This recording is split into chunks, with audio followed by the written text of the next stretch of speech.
Hello and welcome, my name is Kristian. Thank you for taking the time to join me here today. I'm generally humbled by your audience. And today I would like to introduce you to a document that was published just a couple of days ago that literally could turn everything we know about our Earth upside down, or certainly perhaps the atmosphere, and the way we perceive also the known universe. The document was published, and in fact, what I'll do, I'll bring it up on screen for you. And the reason I want to introduce you to this is because I think it has some added factors to other things that I've seen over the years, and really, in a very Graham Hancock kind of way, I want to put these things together, perhaps show them to you, and maybe just to illustrate something that hasn't been noticed before. So here we go. It's time to, well, have a look. I'll bring this up on screen for you. And then we'll switch screen.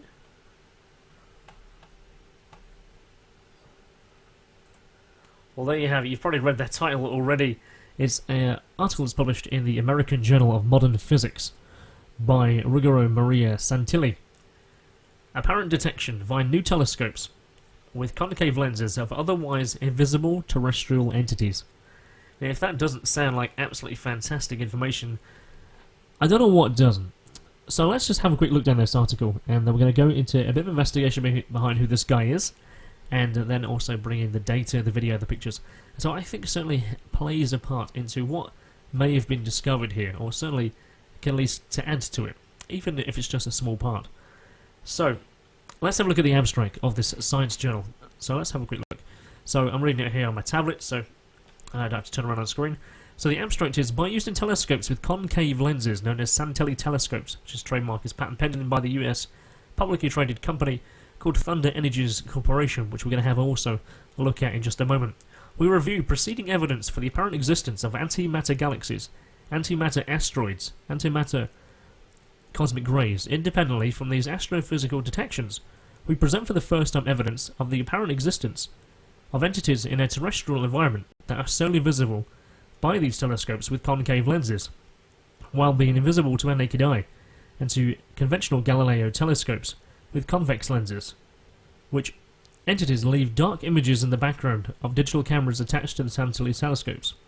These entities here are called invisible terrestrial entities of the first kind, or ITE-1, or dark ITE. Then we present also for the first time evidence for the apparent existence in a terrestrial environment of other additional entities that are also visible to telescopes with concave lenses, while being invisible to a naked eye and to conventional telescopes with convex lenses, which entities leave bright images in the background of digital cameras. These additional entities are here called invisible terrestrial entities of the second kind, or ITE-2, or bright ITE. So he's actually made a difference between the dark and the light. It is pointed out that both of these entities generally move in the night sky over sensitive areas, and their behaviour suggests unauthorized surveillance. The paper has been motivated by the significance and the diversification of the collected evidence, as well as independent confirmations that warrant systematic inspections of our skies over sensitive civilian, industrial, and military installations via telescopes and concave lenses, and to detect whatever possible unauthorized surveillance, I guess, is occurring. So literally we have, in terms of this article, so in terms of this scientific paper that's been published a couple of days ago, in fact it is 9 pages long. Let's have a quick scroll down for you. Now I'm going to post a link to this article where you can view and download this yourself, and I actually want to get into this document a little bit in a little while, and rightfully so, because this literally could turn everything we know about our known universe upside down, mainly from the point of these entities. But that's really the point of view I'm coming out from, to have something additional to add to this. So we really have some. Do we really have invisible entities then in our atmosphere? Are they moving around, and are they independent? Are they intelligent? Are they UFO? Are they intelligent? Are they just a species themselves? Are they just part of our natural environment that we've never noticed before? Until the development of these lenses, because of course some things haven't been seen until we've developed the technology in which to see them, such as infrared and ultraviolet. We never knew they existed until, in fact, by an accident. So there's certainly things that are invisible to our naked eye. So maybe we've just discovered the method in which to view them, and literally it could turn now everything upside down. So what are your thoughts on that? I would certainly like to hear them below. So who is this guy? And I say guy, he represents a corporation. And the corporation, as was mentioned, is a company called ThunderEnergies.com. And I know what you're first thinking, because I get your thought was the first as mine was. When a company says they're called Thunder Energies, does not sound a little new agey, a little spooky, a little weird. And my first thought was, what? No, ridiculous. And then I went to download the article and went, what the yeah. It's probably how you are right now. So it's time to do a bit of investigating, do a bit of digging, peel the layers off this onion and try and find some truth to this. So, what is this corporation? Let's just switch cameras. So, the Thunder Energies Corporation. So, what do? They do, well, they're mainly in the industries of optical, nuclear, and combustion, as you can see here.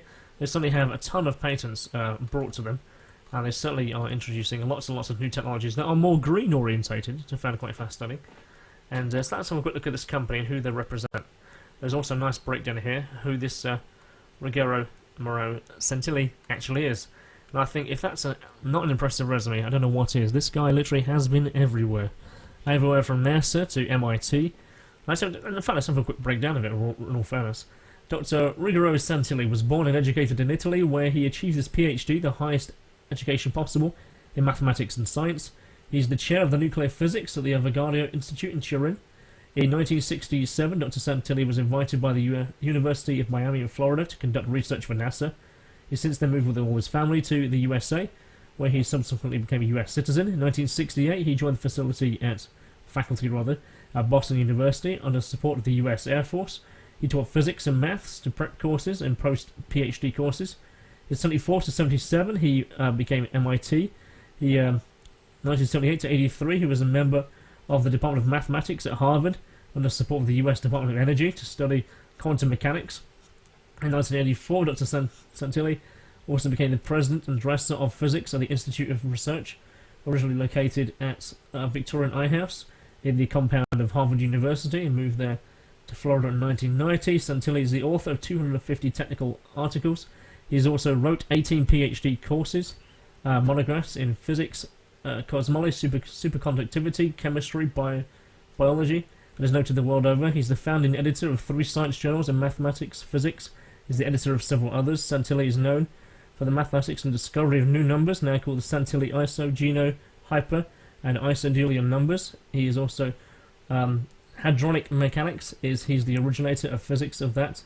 He's also the originator of hadronic chemistry, and the broadening of this can be found on his Santilli Foundation website. He's also been highlighted for Nobel Prizes as well. This guy certainly knows his stuff. He knows that he's got a company that's traded on the NASDAQ. He's the chairman and head of Thunder Energies Corporation, along with many other people. This guy certainly knows his stuff, and he's the person who knows this. Also, there's a large selection of people on this board who are all part of this organisation. Obviously, they are developing not only free technology, but also, I say free technology as in free energy, and certainly more green-orientated technology in regards to the field of fossil and also chemical and nuclear energy. This guy knows his stuff. So when he is the one putting out these articles, putting out these science journals, I tend to listen, and hopefully you will too. So let's have a quick another look at this article here, and I'm going to go down it with you. Okay, I'm reading it on my tablet. Obviously, you've got it up on screen. Make it a little bit wider for you, and should go with there. So this guy, of course, it appears in terms of how this article is presented that the discovery of the entities in the atmosphere appeared to be a byproduct. Appeared to be a by discovery, because of course he was looking out at the universe with his telescopes. It happens to appear that he saw these things and went, let's start making recordings of them. So that was certainly not the intention, because science, of course, always has the end and also a conclusion kind of in mind before the projects go ahead. So this is kind of as a by discovery, and it's quite fascinating. But it had me think of Story Musgrave. Story Musgrave, of course, was he was a space shuttle commander. I think it was STS-80. It's one of his famous flight, and he recorded some pictures of entities that were in space, and they were dubbed space serpents. In fact, they were highlighted in a documentary that I saw about 6 years ago by a revolutionary pioneer filmmaker called Chris Everard. And in fact, I'm going to show you a quick clip now, and I'll highlight to you what I mean by that. There are creatures living in outer space.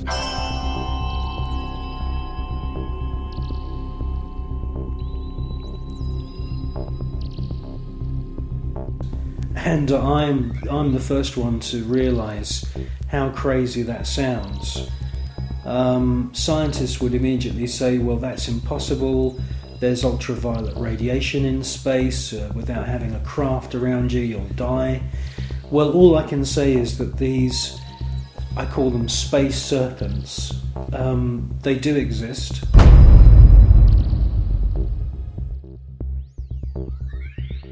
They've been filmed by Story Musgrave, who's a senior space shuttle commander. He's been with NASA for 30 years. He's seen one of these space serpents on 2 occasions. He's filmed it on 1 occasion.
They've also been filmed from the ground, flying around in the upper atmosphere. Now, quite frankly, we don't know anything about the life cycle of these creatures, but they do fit in with the descriptions of other kinds of critters, other strange-looking creatures that astronauts from the very early days of NASA have reported. So when I first saw these images of these entities that have been recorded by Santilli, let's just bring it back up on screen again. There we go. So they look remarkably familiar to the ones that were recorded from the International Space Station and by Story Musgrave. Quite remarkably close. So what's your thoughts about that? Now, in terms of Santilli's interpretation of what these are, it says here that he believes, via the information that he's been recorded, the entity is predicted to be made up by ordinary matter, although emitting antimatter light, and these conditions of negative energy from space, conceivably as a universal substratum, also known as negative point energy. According to this interpretation, the entity would achieve its invisibility to our eyes, as well as all conventional refraction telescopes, by merely emitting antimatter light as a kind of exhaust from its locomotion, and hence it has been seen in the way that it is. So I can bring that back up on the screen.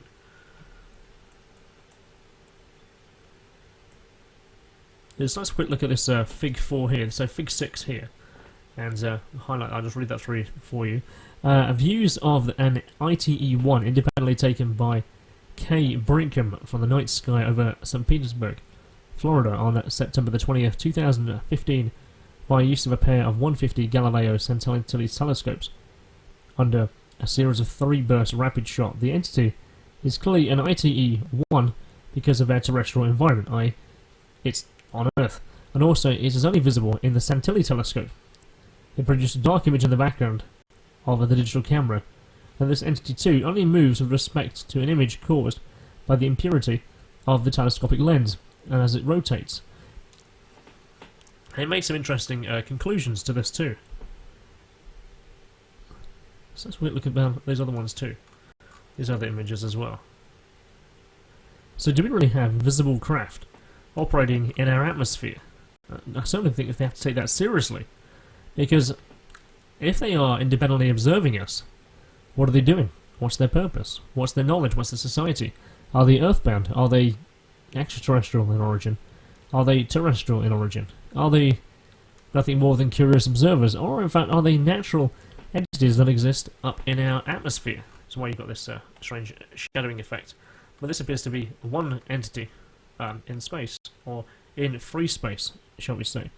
We present here the photo taken on the cloudy night in the night of Tampa, taken from room 774 of the Renaissance Hotel.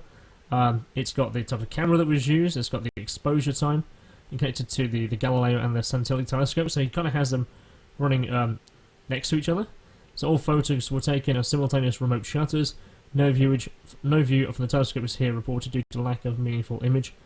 So basically it's saying it's blank. In the Galileo type or refraction telescope there's actually no image. However, in the image of the Santilli telescope, what you have is this strange kind of image here, this kind of overlapped image here, and that appears to be in free space above the environment. The striking aspect is the particular entity is not seen at all by the author or by the naked eyes despite its size and brilliance. The second striking aspect is the complexity. Due to the 15-second exposure, some of the clear ongoing operation is occurring. Most striking aspect to the particular author, who is a theoretical physicist, and the sharpness of the light at its edges, as shown by the last view. Since such a feature is known against physical laws requiring light to experience diffraction at its edges, with a short yet progressive decrease from full brightness to full darkness, the close inspection of the photo indicates the entity is in the process of releasing 7 smaller, equally bright ITEs of the second kind, eerily reminiscent to the particularly bright ITE2 of the preceding figure. So basically what he's describing is that it appears to be, it has a really sharp image, it has a really sharp edge, that should not in fact happen. And is it actually showing that it is emitting the anti-light, the antimatter light, around itself? Now if these are really above a military, industrial, civilian, what's their observation? Or are they just natural entities that are just floating around? We've just never happened to see them before. I'd really like to hear your views and your thoughts on this, and and the ramifications that potentially could come from this. And I shall post a link up to the website of this, where you can obtain this PDF document, and you can examine it. And also, he's asking for peer review as well. He's actually asking for others to do the same, to use Santilli's telescopes to look around and see these. He's actually asking for peer review because, of course, technically, he's the first one to discover them, as it were. Again, it was a by discovery.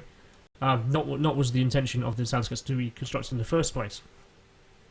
So, regards to some other images that I think would come into this, but I'm not quite sure how, and but I think they may play a part, even if it's only small. When I used to live at my mother's house, back in North Nottingham, I can remember taking some photographs out in the garden, and just curiosity, really, about how photographs such as flash photography looks at night in regards to taking pictures of the rain.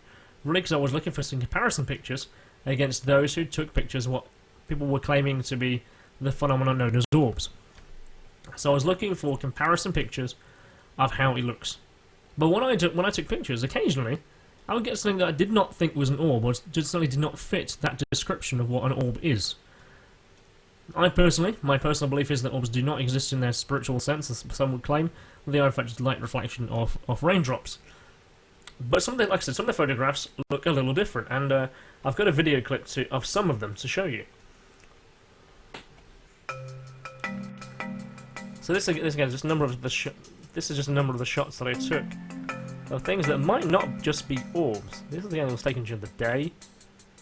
This again. And I kind of made this little slideshow thing for YouTube a few years ago. I've still got the original shots on my hard drive. But these appear to be... again. I don't know what they are, really. They appear not to be raindrops. I consider raindrops to be things that come down from the sky, rather than coming out of the ground, in terms of this shot here. This one again is at 6 foot in the air. I can't remember where that one was taken. This particular one is in my mother's garden. That's a massive bright image there. This is how rain looks when you take photographs. Okay, with a single shot, with the shots, they look like droplets. If you look at night, it looks very. They look like the phenomenon absorbs this. Again, that particular shot there was taken in Matlock. And again, so we're talking about it's going up in the air at a 45-degree angle from left to right. I mean, I don't know what these are. I've just kept them as curious oddities in my collection. This one I think is really interesting. Again, I was looking to comparison for images of orb comparison outside in my mum's garden at the time, and this was a shot taken during the day. You can see it has rained. It's not raining at the time of the photograph. So of course there is rain along the top of the washing line there. And again, I was curious to see how that would look or as the speckles still in the air. What I actually got on the picture actually appears to be a light ball, and it appears to actually have a tail coming out of the ground, shooting up into the sky. I cannot explain what this is.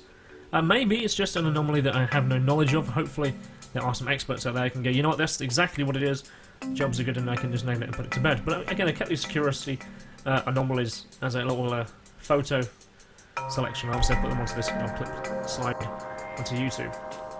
Maybe you can fill me in with what they are. So, but what I think is really curious about it is they look rather similar. They look eerily similar. I mean, they may be completely and utterly unrelated, and it's more than likely they are. I don't want to take anything away from what the physics guy is doing, and I don't take anything away from what Christopher Everard has done. But they appear to be, in my mind, they look very similar. I mean, maybe they're natural phenomena. If they are, maybe these things are related in some way. I don't know. So please let me know your thoughts. Please share them below. Share this video out to some friends of yours. And maybe we can get to the bottom of this. Maybe there's a mystery to be solved here that you and I can do. And I'm quite looking forward to now getting my hands on a Santilli telescope if I can get my hands on one, because I certainly want to start recording the sky. And perhaps it's time to write to our governments or whatever and say, look, we're going to start looking to the skies with these convex cameras and convex lenses and seeing what's out there. So until next time, my name is Kristian. Thank you for taking the time to join us. Let's see where our knowledge takes us.